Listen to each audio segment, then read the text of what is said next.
يا مساء الفل والياسمين على احلى متابعين في الدنيا، عاملين ايه؟ يا رب دايما تكونوا بخير.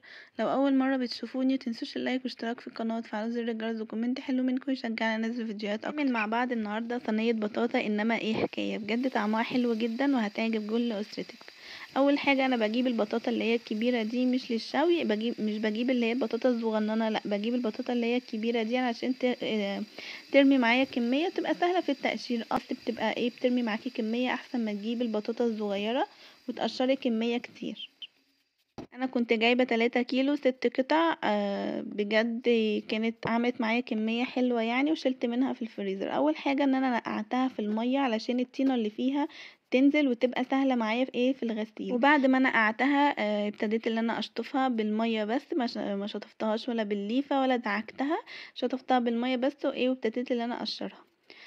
قشريها بقى بالمقشرة بالسكينة، بس بالمقشرة افضل علشان مش هتشيل منها طبقة كبيرة. وقطعتها بالشكل ده، قطعتها مكعبات، متقطعهاش نصين علشان تستوي معاكي اسرع.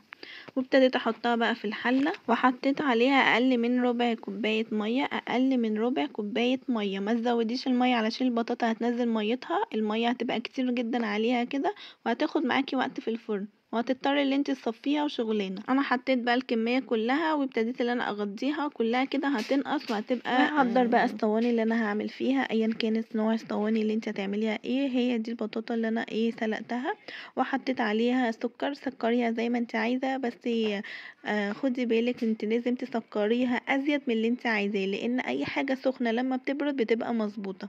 فانت دوقيها وهي لسه سخنه، دوقيها وانت حاطه السكر، بس خليها زياده عن اللزوم زي ما انت عايزاها، عشان لما تبرد تحسي اللي هي ايه، سكرها مظبوط وزي ما انت عايزه بالظبط.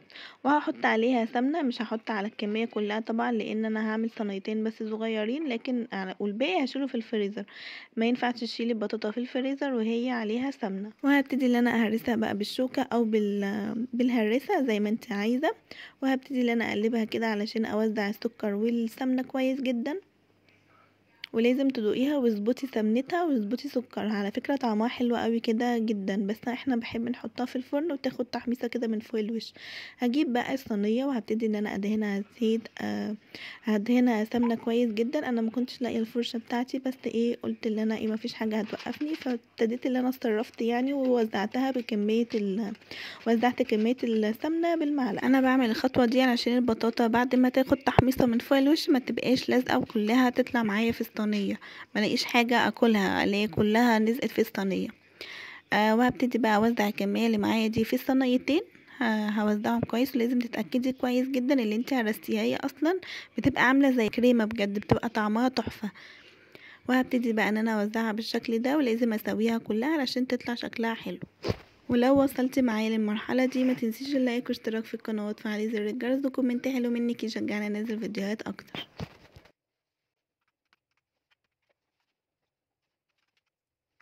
انا كده خلاص سويتها كويس جدا وخليتهم كلهم في سوا واحد، وابتديت ان انا ارش عليها مكسرات، ده اختياري مش اجباري، لو ما عندكيش او مش حابه مش مهم الخطوه دي. ابتديت احط عليها سمنه كده من فوق الوش برضو عشان تديها طعم حلو. انا ما كنتش حاطه السمنه كلها وما كنتش مكتره، كنت حاطه اقل من اللي انا كنت محتاجاه علشان عامله حساب السمنه اللي انا هحطها فوق الوش. برضو مش عايزه تعملي الخطوه دي وتحطي كميه سمنتك كلها في البطاطا براحتك. يا سلام بقى لو رشيتي عليها رشه قرفه كده من فوق الوش، ياه بتوديها في حته تانية بجد. ابتديت بقى اللي انا هعمل الصينيه التانية. ما تنسيش تظبطي سكرك زي ما انت عايزه، انا مش بلتزم بمقادير معينه، انا بعمل الحاجه زي ما انا بحب اكلها. انت مثلا ممكن تاكليها دلع عني، سكرها ازيد مني كده يعني، فاهمه قصدي؟ فحته السكر دي ده على حسب ذوقك، بس سكريها زياده شويه عن ما انت بتبقى عايزاها، علشان لما بتبرد السكر بتاعها بيبقى مظبوط زي ما انت عايزاه بالظبط. وبس كده ابتديت بقى اعمل الصينيه التانية واسويها برضو بنفس زي الصينيه الاولانيه. وهنا بقى انا كنت مندمجه، لقيت النور قطع، انا النور بيقطع عندي من 3 ل5، لما كنتش واخده بالي خالص، بس الحمد لله ان الموبايل كان مشحون بس. وقفت يعني على انا احطها في الفرن، بس استنيت لما النور يجي، يعني هعمل ايه، يلا الحمد لله. وهنا بقى بعد ما طلعت، انا بحب اللون ده جدا، بتبقى بصي حلوه قوي قوي قوي بجد.